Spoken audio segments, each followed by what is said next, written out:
മുസ്ലിം league വലിയ സന്തോഷത്തിലാണ്. കാരണം അധികാരം ഇതിനോടകം തന്നെ കിട്ടിയിരിക്കുന്നു എന്ന് പറയുന്ന ഒരു വലിയ ആത്മവിശ്വാസം അവർക്കുണ്ട്. കാരണം എക്സിറ്റ് പോൾ വന്നിരിക്കുന്നു. വലിയ മുൻതൂക്കമാണ് യു.ഡി.എഫിന് നൽകുന്നത്. മാത്രമല്ല ലീഗിൻ്റെ പിന്തുണ സതീശനാണ് എന്നിപ്പം ഏതാണ്ട് സാദിഖ് അലി ശിഹാബ് തങ്ങളൊക്കെ പറയുകയും ചെയ്തു. ജനവികാരത്തിനനുസരിച്ചായിരിക്കും തീരുമാനം ഉണ്ടാവുക. ലീഗും അതിനൊപ്പം നിൽക്കും എന്നുള്ളതാണ്. എക്സിറ്റ് പോളുകളിൽ പറയുന്നത് ആളുകൾക്ക് താല്പര്യം മുഖ്യമന്ത്രിയായി കാണാൻ വി.ഡി. സതീശനെയാണെന്നുള്ളതാണ്. എക്സിറ്റ് പോൾ വന്നതിന് ശേഷം എക്സിറ്റ് പോൾ വന്നതിന് മുമ്പും യു.ഡി.എഫ് ആണ് അധികാരത്തിൽ വരുന്നതെന്ന് വളരെ വ്യക്തമായിരുന്നു. കാരണം കഴിഞ്ഞ ഒരാഴ്ചയായിട്ട് നമ്മൾ കേരളത്തിൽ കേട്ടുവരുന്ന പ്രധാനപ്പെട്ട ചർച്ച ആര് മുഖ്യമന്ത്രിയാവും എന്നുള്ളതായിരുന്നു. ആര് മുഖ്യമന്ത്രിയാവുമെന്ന് വെച്ചാൽ കോൺഗ്രസിൻ്റെ മുഖ്യമന്ത്രി ആര്, കോൺഗ്രസ്സാണ് അധികാരത്തിലേക്ക് വരുന്നത് എന്ന് വ്യക്തമായി. എന്തുകൊണ്ടാണ് അങ്ങനെ ചർച്ചയുണ്ടായത്? ഗൗതം ശ്രദ്ധിച്ചു. ആ ചർച്ചയുണ്ടായത് ഈ എക്സിറ്റ് പോളുകളൊക്കെ തന്നെ ലീക്ക് ഔട്ട് ചെയ്ത് കൊടുത്തിരുന്നു കോൺഗ്രസിനും കോൺഗ്രസിൻ്റെ പ്രമുഖരായിട്ടുള്ള നേതാക്കളും ലീഗിനും. ഇപ്പോൾ ലീഗൊക്കെ കുറച്ച് ദിവസമായിട്ട് ആഹ്ലാദത്തിലാണ് ശരിക്കും പറഞ്ഞത്.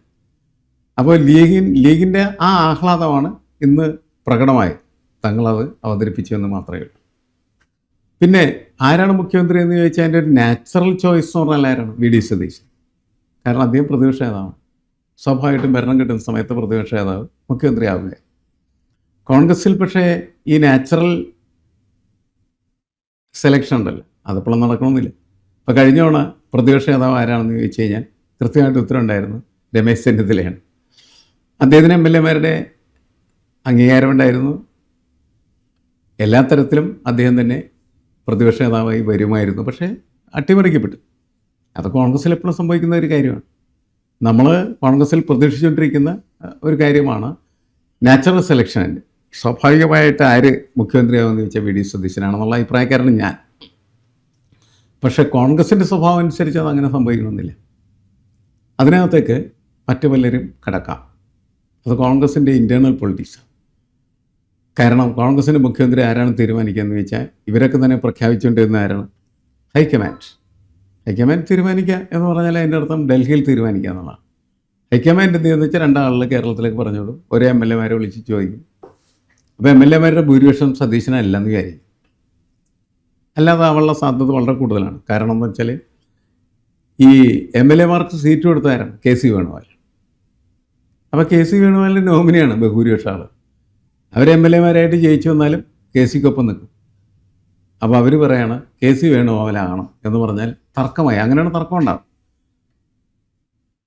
രമേശ് ചെന്നിത്തലക്ക് 3ാം പൊസിഷൻ മാത്രമേ അതിൻ്റെ അകത്തുള്ളൂ. ശരിക്കും പറഞ്ഞു രമേശ് ചെന്നിത്തലക്ക് നിലവിളിക്കാം എന്ന് മാത്രമേ ഉള്ളൂ. ഇനി എനിക്ക് മുഖ്യമന്ത്രി അവസരം കിട്ടില്ല, എൻ്റെ അവസാനത്തെ അവസരമാണ്, എന്നെ മുഖ്യമന്ത്രിയാക്കുമെന്നൊക്കെ പറഞ്ഞത് അതൊന്നും ഒരു നിലവിളി കേൾക്കില്ലേ?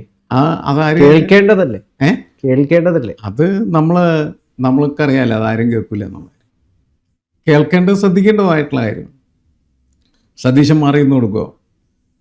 രമേശ് ചെന്നിത്തലയ്ക്ക് ഇനി അവസരമില്ല, അതുകൊണ്ട് രമേശ് ചെന്നിത്തല മുഖ്യമന്ത്രി ആവട്ടെ എന്ന് പറഞ്ഞിട്ട് സതീശൻ മാറിയിരിക്കില്ല. മാറി നിന്ന് കഴിഞ്ഞാൽ സതീശന് പിന്നീട് ഈ അടുത്ത അവസരത്തിൽ മുഖ്യമന്ത്രി ആവാൻ പറ്റണമെന്നില്ലല്ലോ. കോൺഗ്രസ് ആണത്, നമുക്ക് പറയാൻ പറ്റില്ല. അപ്പോൾ അതുകൊണ്ട് കിട്ടുന്ന അവസരം ഉപയോഗിക്കുക എന്നുള്ളതാണ് പ്രധാനപ്പെട്ട കാര്യം. അപ്പോൾ അതുകൊണ്ട് വി.ഡി. സതീശൻ തന്നെയായിരിക്കും അതിൻ്റെ ഒരു നാച്ചുറൽ സെലക്ഷനിൽ വരുന്ന മുഖ്യമന്ത്രി. അടുത്ത പിണറായി വിജയൻ വി.ഡി. സതീശനാണെന്ന് ആകാം. കോൺഗ്രസ് അതിനനുസരിച്ച് പാകപ്പെട്ടാൽ വി.ഡി. സതീശൻ പിണറായി വിജയനെ പോലെ തന്നെ എന്ത് ചെയ്യും? കാര്യങ്ങളൊക്കെ നടത്തും. ജനങ്ങൾക്ക് തീരെ ഇഷ്ടമില്ലാത്ത ഒരു കഥാപാത്രമാണ് പിണറായി വിജയൻ. സതീശൻ പിണറായി വിജയനായി കഴിഞ്ഞാൽ സതീശനും അതേപോലെ ജനങ്ങൾക്ക് ഇഷ്ടമില്ലാത്ത ഒരാളായി മാറാം. അധികാരത്തിൽ വരുമ്പോഴാണല്ലോ ഇവരാരാണ് എന്നുള്ള കാര്യം തിരിച്ചറിയുന്നത്. പക്ഷെ ഒരു ഏകഛത്രാധിപതി കോൺഗ്രസിനെ നയിക്കാൻ വേണ്ടേ? വേണം. പക്ഷേ ഏകഛത്രപതികളെ ആളുകൾക്ക് താല്പര്യം ഉണ്ടാകുമെന്ന് വെച്ചാൽ ഇല്ല എന്നുള്ളതാണ്. കാരണം ആളുകൾക്ക് എന്തിനാണ് ഈ അഹങ്കാരികൾ? അതല്ല ഞാൻ ഛത്രാധിപതി എന്നുകൊണ്ട് ഉദ്ദേശിച്ചത് അടിപിടിയൊന്നും ഇല്ലാതെ രമ്യതയിൽ അതിന് ഒരു നെടുന്തൂണ് വേണ്ടേ? രമ്യതയിലൊന്നും കൊണ്ടുപോകാൻ ഇതിനകത്ത് പറ്റില്ല. കോൺഗ്രസിന് എന്ത് രമ്യത? അധികാരത്തിൻ്റെ സംവിധാനങ്ങളൊക്കെ ഉപയോഗിച്ച് മറ്റുള്ളവരെ കീഴ്പ്പെടുത്തി നിർത്താൻ കഴിഞ്ഞാൽ ഭരണമായിട്ട് മുന്നോട്ട് പോകാനായിട്ട് പറ്റും എന്ന് മാത്രമേ ഉള്ളൂ. അങ്ങനത്തെ ഒരു ലീഡർ ഒന്നും കോൺഗ്രസിനകത്ത് ഇല്ല. ഇപ്പോൾ പിണറായി വിജയൻ ഇപ്പുറത്ത് നിൽക്കുന്ന മാതിരത്തെ ഒരു ലീഡർ എന്ന് പറഞ്ഞാൽ അപ്പുറത്ത് ഇല്ല ശരിക്കും. അത് നമുക്കങ്ങനെ ലീഡേഴ്സിന് ഉണ്ടാക്കാൻ പറ്റില്ല എന്നുള്ളത്. അല്ല, അതിലേക്ക് സതീശൻ മാറിത്തീരുമോ എന്നുള്ളതാണ്. അത് നമുക്ക് പറയാൻ പറ്റില്ല എങ്ങനെയാണ് എന്നുള്ളത്. അവരധികാരത്തിൽ വന്നു കഴിയുമ്പോൾ തിരിച്ചറിയാനായിട്ട് പറ്റും. അല്ലാതെ നമുക്ക് ഒരിക്കലും പറയാൻ പറ്റില്ല. പലപ്പോഴും ഈ എക്സിറ്റ് പോൾ വന്നതിന് ശേഷവും ഇത് തൂക്ക് മന്ത്രിസഭയായിരിക്കും എന്നൊക്കെ പറഞ്ഞ്, അല്ലെങ്കിൽ തൂക്ക് നിയമസഭയായിരിക്കും എന്ന് പറഞ്ഞ് ഉള്ള ചർച്ചകളൊക്കെ പോകുന്നുണ്ട്.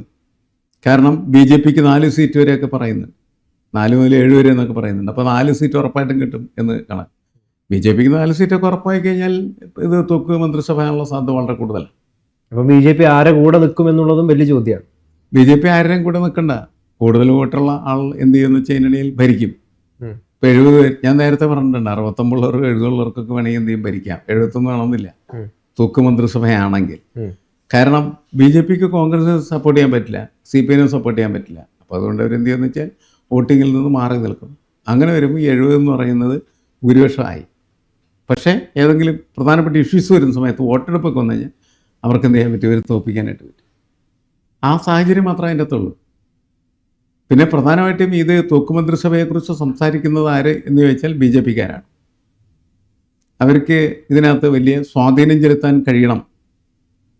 അങ്ങനെ കഴിയണമെങ്കിൽ തൂക്ക് മന്ത്രിസഭ ആയിരിക്കണം. ഏതൊക്കെയാണ് അവരുടെ അഭിപ്രായ പ്രകടനങ്ങൾ എന്ന് പറയും. മൊത്തത്തിൽ നമ്മൾ പരിശോധിക്കുമ്പോൾ ഈ എക്സിറ്റ് പോളുകൾ UDFനെ അനുകൂലമാക്കി നിർത്തുന്നു.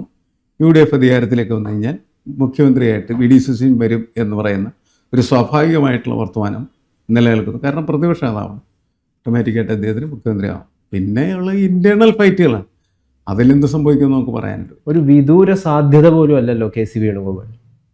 വിദൂര സാധ്യത പോലും അല്ലെന്ന് പറയാൻ പറ്റില്ല. കാരണം KPCCയുടെ പ്രസിഡന്റിനോടൊരു ദിവസം ചോദിച്ചു, MLA അല്ലാത്ത ഒരാൾ മുഖ്യമന്ത്രി വരാൻ സാധ്യതയുണ്ട്. ഉണ്ടെന്നാണ് അദ്ദേഹം പറഞ്ഞത്. ഉണ്ടെന്ന് പറഞ്ഞ ഇടത്താണ് ആര് വരുന്നത്, KC വരുന്നത്. കാരണം അതിന് ഞാൻ നേരത്തെ പറഞ്ഞു, ഈ ആളുകളൊക്കെ MLAക്ക് ടിക്കറ്റ് കൊടുത്ത ആരാണെന്ന് ചോദിച്ചു കഴിഞ്ഞിട്ടുണ്ടെങ്കിൽ അത് KC ആണെന്നുള്ളതാണ്. അപ്പോൾ KCയുടെ ആളെയാണ് അവിടെ ഇവിടേക്ക് നിർത്തി. കൂടുതൽ പേര് അദ്ദേഹത്തിൻ്റെ ആളാണ്. കാരണം അത് ഹൈക്കമാൻഡാണ്. അവിടെ വിദൂര സാധ്യത എന്നും പറയാൻ പറ്റില്ല. ഇതേപോലെയുള്ള സാധ്യത തന്നെയാണ്. കുഴപ്പങ്ങളൊന്നും ഇല്ലാതെ, പ്രശ്നങ്ങളൊന്നും ഇല്ലാതെ പോവുകയാണെങ്കിൽ VD സതീശനായിരിക്കും. ഇപ്പോൾ കഴിഞ്ഞ കാര്യം മാത്രം നമ്മളെടുത്താൽ മതി. VD സതീശൻ എങ്ങനെ പ്രതിപക്ഷമായി? നാച്ചുറൽ സെലക്ഷൻ അല്ലായിരുന്നു. രമേശ് ചെന്നിത്തലയായിരുന്നു അന്നത്തെ നാച്ചുറൽ സെലക്ഷൻ. അദ്ദേഹം ഓൾറെഡി ഒരു 5 വർഷം ഇരുന്നായിരുന്നു. അല്ല, അതൊക്കെ രണ്ടാമത്തെ കാര്യങ്ങളല്ലേ. അങ്ങനെയാണെങ്കിൽ പിന്നെ മറ്റേ കാര്യങ്ങളൊക്കെ ചോദിക്കല്ലേ. മുഖ്യമന്ത്രിയായിരുന്ന ആൾ ഇനി അവസരമില്ലാത്ത ഒരാൾ, അങ്ങനെയാണെങ്കിൽ അയാൾക്ക് കൊടുത്തുവിടുന്ന് ചോദിക്കും. അത് ശരിയാണ്. മന്ത്രി VD സതീശന്റെ ഒരു പോരായ്മയായിട്ട് കാണുന്നത് അദ്ദേഹം എന്ത് പോരായ്മ? അല്ല, അദ്ദേഹം മന്ത്രിയായിരുന്ന ആൾ തന്നെ മുഖ്യമന്ത്രിയാണെന്ന് നിർബന്ധം പിടിക്കുന്ന പോലെ ആരുണ്ട്? കാര്യമില്ല. ഇല്ല, അതിലൊന്നും കഥയില്ല. അല്ല, ഒരു മുഖ്യമന്ത്രി എന്ന് പറയുന്ന ഒരു വലിയ പദവിയാണ്. അതെ, ആ പദവി അലങ്കരിക്കണമെങ്കിൽ അത് കുറച്ചു കാലമെങ്കിലും മന്ത്രിസ്ഥാനത്തിരുന്ന ഒരാളല്ലേ ശരിക്കും ആവേണ്ടത്. അതൊക്കെ വെറുതെ ആളുകളുടെ തെറ്റിദ്ധാരണകൾ മാത്രമല്ലേ. ആദ്യമായിട്ട് MLA ആയ ഒരാൾക്ക് പോലും വേണമെങ്കിൽ നല്ല മുഖ്യമന്ത്രിയായിട്ട് പ്രവർത്തിക്കാനായിട്ട് കഴിയും. അയാൾ നല്ല കഴിവുള്ള മനുഷ്യനായിരിക്കണം എന്നുള്ളതാണ്. കഴിവുണ്ടോ മുഖ്യമന്ത്രിയായിട്ട് പ്രവർത്തിക്കാൻ എന്നുള്ളത് എന്താണ് നമ്മൾ തിരിച്ചറിയുന്നത് എങ്ങനെയാണ്? പ്രതിപക്ഷം അല്ല, പ്രതിപക്ഷം എന്ന് പറഞ്ഞിട്ട് കാര്യമില്ല. പ്രതിപക്ഷം അവിടെ അദ്ദേഹത്തിൻ്റെ പ്രതിപക്ഷ പ്രകടനങ്ങൾ എന്ന് പറഞ്ഞാൽ നിയമസഭക്കാവത്താണ്, ഗവേണൻസിൻ്റെ കാര്യങ്ങളിലല്ല. ഒരാൾ എങ്ങനെ കാര്യങ്ങൾ ഗവേൺ ചെയ്യാനായിട്ട് കഴിവുള്ളവനാണെന്നുള്ളതാണ് പ്രധാനപ്പെട്ട കാര്യം. ആ കഴിവുണ്ടോ ഇല്ല എന്നുള്ളത് നോക്കി അയാൾ മുഖ്യമന്ത്രിയായി കഴിഞ്ഞാൽ അറിയാൻ പറ്റുള്ളൂ. അതിക്കുമ്പോൾ അയാൾക്ക് കഴിവില്ലെന്നോ കഴിവുണ്ടെന്നോ പറഞ്ഞാൽ എന്താ കഥയിരിക്കുന്നു? നാച്ചുറൽ സെലക്ഷൻ എന്ന് പറയുന്നത് പ്രതിപക്ഷ നേതാവാണ്. അപ്പോൾ സ്വാഭാവികമായിട്ട് അയാൾക്ക് എന്ത് ചെയ്യാം, മുഖ്യമന്ത്രി സ്ഥാനത്ത്. കേരളം ഒരു നായർ മുഖ്യമന്ത്രി ആഗ്രഹിക്കുന്നുണ്ടല്ലേ? മുഖ്യമന്ത്രി എന്ന് പറയുന്നത് ഇവിടെ കുറേ നായന്മാരല്ലേ ഇവിടെ ഭരിച്ചിരുന്നത് മുൻകാലങ്ങളിലേക്ക്. എത്രയോ നായന്മാരാണ് ഇവിടുത്തെ മുഖ്യമന്ത്രി. വളരെ കുറച്ച് കാലം മാത്രമാണ് ഈഴവ മുഖ്യമന്ത്രിമാരുണ്ടായിരുന്നു. കോൺഗ്രസ്സിലെ ശങ്കറിന് ശേഷം പിന്നീട് ആരാണ് ഈഴവ മുഖ്യമന്ത്രിയായിട്ടുള്ളത്? ആരും ഉണ്ടായിട്ടില്ല. ഇപ്പോൾ കഴിഞ്ഞ ദിവസം ഒരാൾ ഞാൻ അദ്ദേഹത്തിൻ്റെ പേര് വിട്ടുപോയി, സോഷ്യൽ മീഡിയയിലൊക്കെ പറയുന്നുണ്ട്. അതിനിപ്പോൾ വലിയ പ്രചരണവും ലഭിക്കുകയാണ്. ലീഗിൻ്റെ മുഖ്യമന്ത്രി ഉണ്ടാവില്ല. കാരണം കുഞ്ഞാലിക്കുട്ടിയുടെ കൂടെ നായരെന്ന് പറയുന്ന പേരില്ല. അതുകൊണ്ട് ലീഗിൻ്റെ മുഖ്യമന്ത്രി ഉണ്ടാകില്ല. ബാക്കി എല്ലാവർക്കും ഈ ഒരു സംഗതി ഉണ്ടല്ലോ.